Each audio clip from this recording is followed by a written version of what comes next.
दोस्तों, एक समय ऐसा भी था जब हमारी धरती इन विशालकाय जीवों से भरी पड़ी थी। ये विशालकाय जीव बड़े ही भयानक और खतरनाक थे। इनके अंडों का आकार इतना बड़ा होता था कि इसमें कई टन सामान अंदर रखा जा सकता था। असल में ये विशालकाय जीव डायनासोर थे।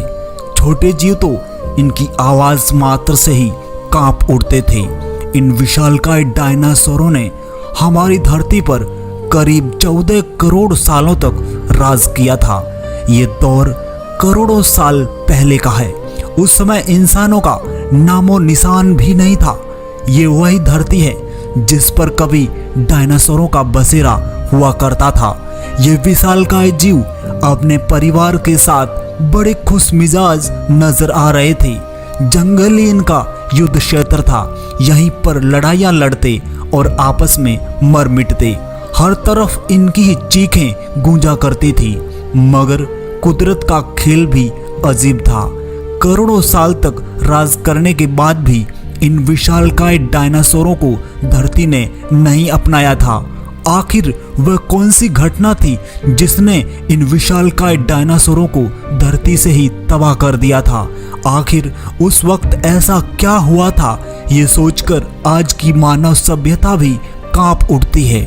डायनासोरों की उस भयानक घटना को करीब से जानने के लिए हमें करोड़ों साल समय में पीछे जाना होगा। दोस्तों, समय था आज से करीब 6 करोड़ 50 लाख साल पहले। हर तरफ जंगल ही जंगल था और इस जंगल में मंगल कर रहे थे ये विशालकाय डायनासोर। मौसम बड़ा ही शांत हुआ करता था। नदियां अपने उफानों से चलती थी। चारों तरफ हरियाली ही हरियाली थी। बस नहीं था तो केवल डर, क्योंकि ये विशालकाय डायनासोर ही यहाँ के राजा थे और यही इनकी प्रजा। समय बढ़ने के साथ साथ इनकी प्रजातियों में भी इजाफा होता रहा। कोई शाकाहार था तो कोई मांसाहार। किसी को जमीन की तलब थी तो कोई आसमान छूने की चाहत में था।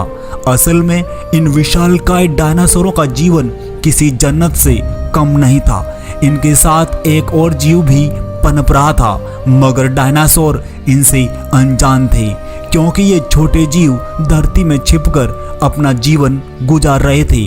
असल में ये मैमल्स थे, एक तरह से स्तनधारी जीव, क्योंकि डायनासोर का जन्म अंडों से होता था, जबकि मैमल्स सीधे बच्चे पैदा करते थे। सही मायनों में ये मैमल्स ही हम इंसानों के पूर्वज थे। आगे चलकर हम इंसान इनसे ही विकसित होने वाले थे। इन विशालकाय डायनासोरों में आज के इंसानों की तरह लालच नहीं था। ये खाते पीते और आराम भरी जिंदगी बिता रहे थे।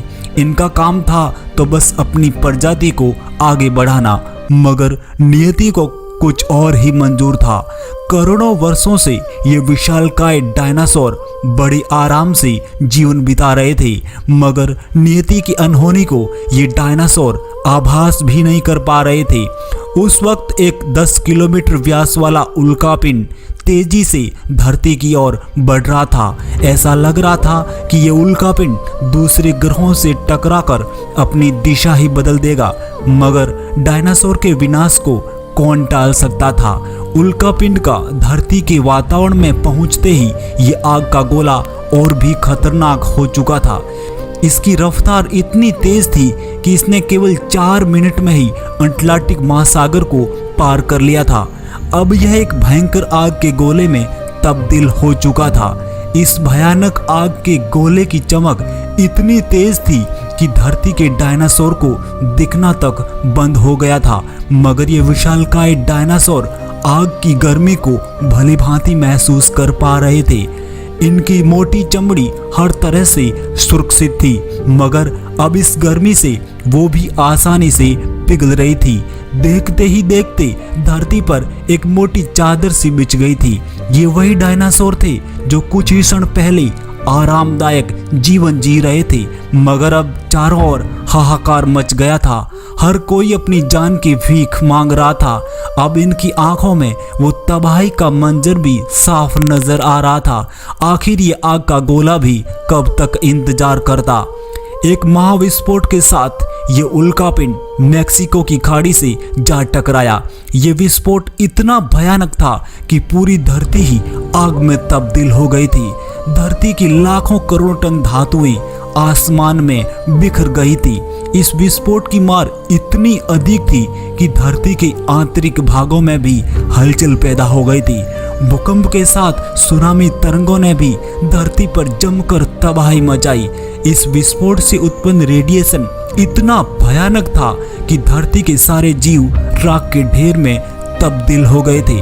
मगर दूसरी ओर उड़ने वाले जीवों की चीखें सुनाई दे रही थी। शायद वे जमीनी खतरों से बच निकले थे, लेकिन उन्हें क्या पता था कि ये तो महाप्रलय की शुरुआत थी। महाविस्फोट के कारण लाखों टन धातुएं जो अंतरिक्ष में फैल गई थी, कुछ ही क्षण बाद गुरुत्वाकर्षण के कारण धरती पर पुनः बरसने लगे। ये आग के टुकड़े इतने भयानक साबित हुए कि उड़ने वाले डायनासोर आसमान में ही जलकर राख हो गए थे। हर तरफ अंधेरा ही अंधेरा छा गया था। सूरज की रोशनी को धरती पर आने के लिए कई महीनों का समय लग गया था।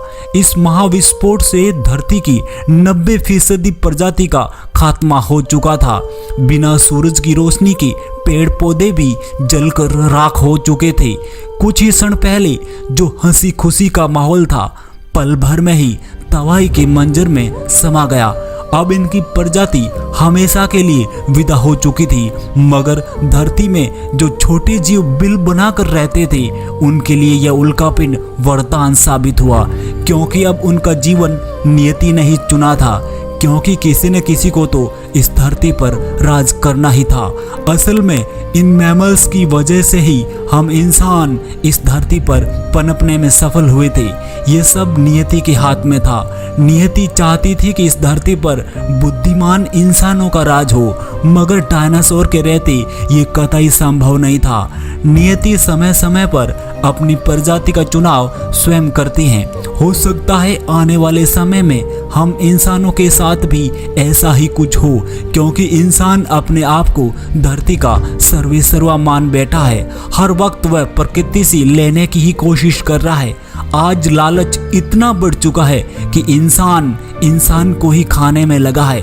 अभी भी वक्त है।